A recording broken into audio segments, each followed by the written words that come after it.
Hi everybody. I've been real busy and I just thought I'd share with my YouTube friends all the work I've been doing. I'm starting to load the kiln for bisque fire, and on the bottom shelf I have 6 salsa servers. They're bone dry and ready to go. In addition to those 6, don't get dizzy, I've got another 4 up here.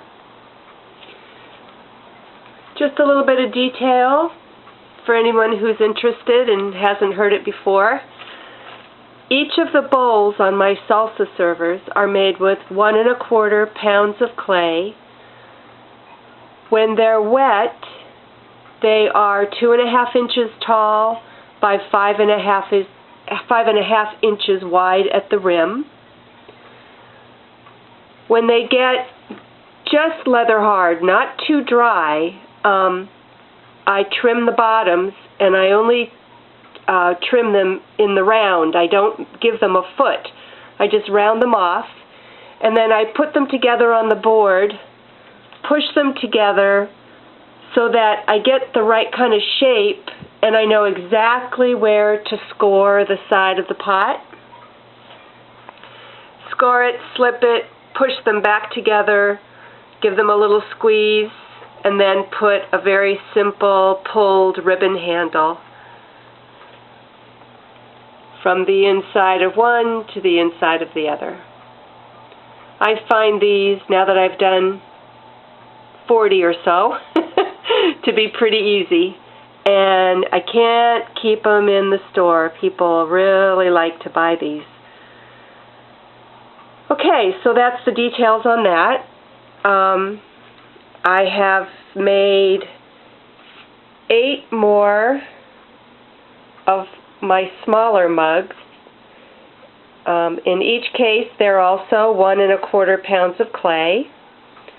When I throw them wet, they're 4 1/2 inches tall and 3 1/2 inches wide at the rim.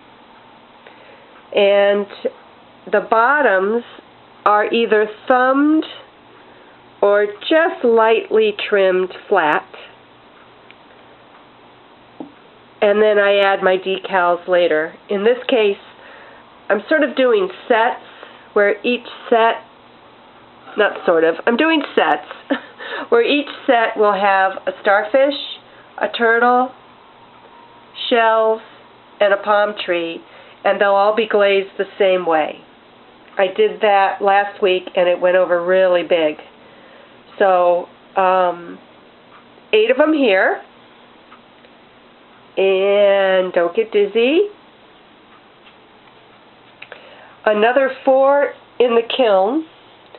However, these I didn't put any decals on. I'm just going to do them very sandy color at the bottom and a very ocean blue color at the top and inside for the tourist, for the customer who just wants something that's more plain. I've also made a couple of trinket keepers. Trinket keepers, the bottom is 1 1/2 pounds and the top is 1/2 pound.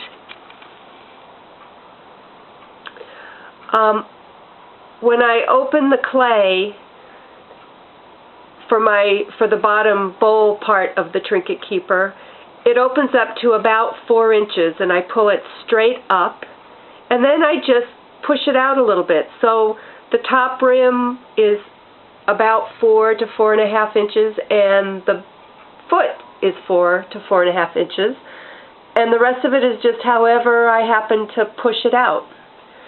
I like to push it out and then leave a little flatness of some sort here, because I do put 4 shells on my trinket keepers, because I'm making them for a tourist community at the beach. The shells seem to be the item that is easiest to do and seems to be very popular, so that's what I'm sticking to on my trinket keepers for Nokomis Grove. Okay, I've also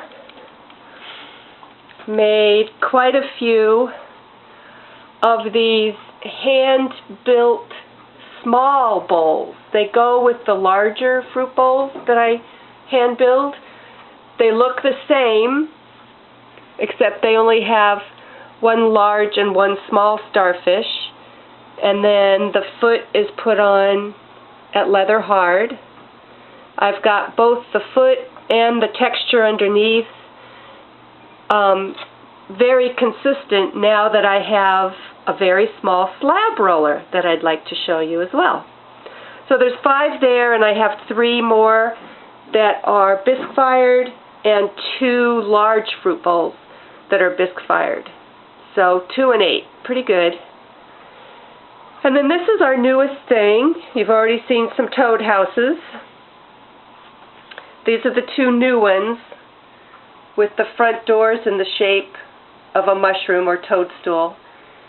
My friend Virginia made the frog for that one. She is the artist.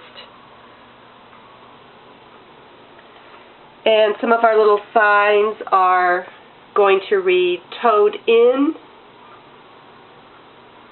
Toad's Welcome, Garden Toad, and this is going to be Christmas Toads. I've got to get this done quickly because it's almost Christmas, but it has like a poinsettia on the top. So it'll be red flower, and it'll be a bright blue-green toad house, and we'll hang Christmas toads on it. Maybe somebody will pick that up.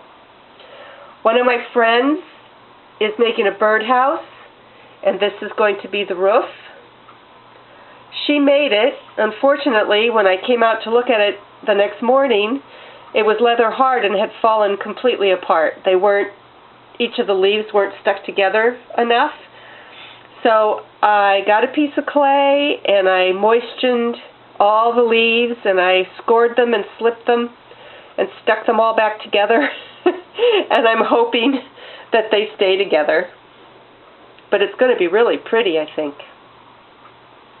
And then I'm making some more sushi plates because I've got it pretty well figured out now just how much clay to use.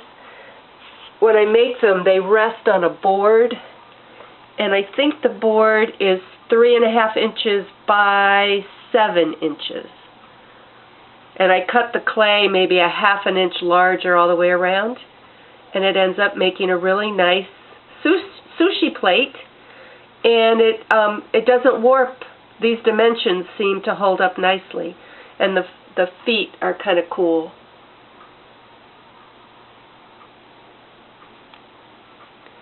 And my big new purchase that I'm loving, don't get dizzy, is this $198 slab roller.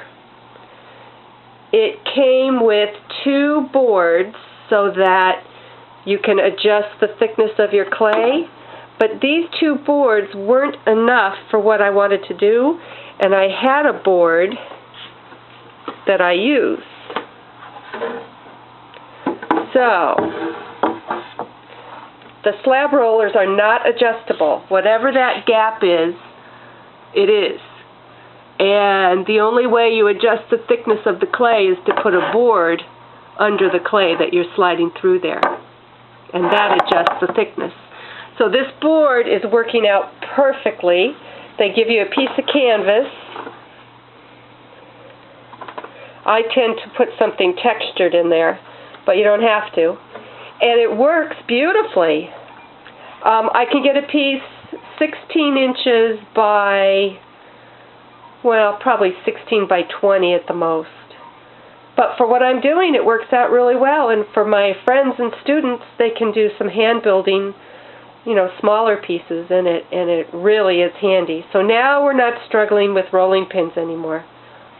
I think it was really a good price, and it works really well. And I wish I could remember who I bought it from. Maybe another video. So anyway, very happy with my little mini slab roller, and I'm hustling with the wares. Today's Thursday, December 15th, And Friday and Saturday from 11 to 3, I'm going to be doing demos at Nokomis Grove. If you're in Florida and if you're in the Nokomis, Venice area, it's 111 Albee Farm Road. Not Albee Road. That's the one that goes to the beach. Albee Farm Road. So if you're around, stop by and see me 11 to 3, Friday and Saturday. I'm hoping to make lots of repeat wear. So, that's what's been going on. Merry Christmas, everybody. Thanks for watching.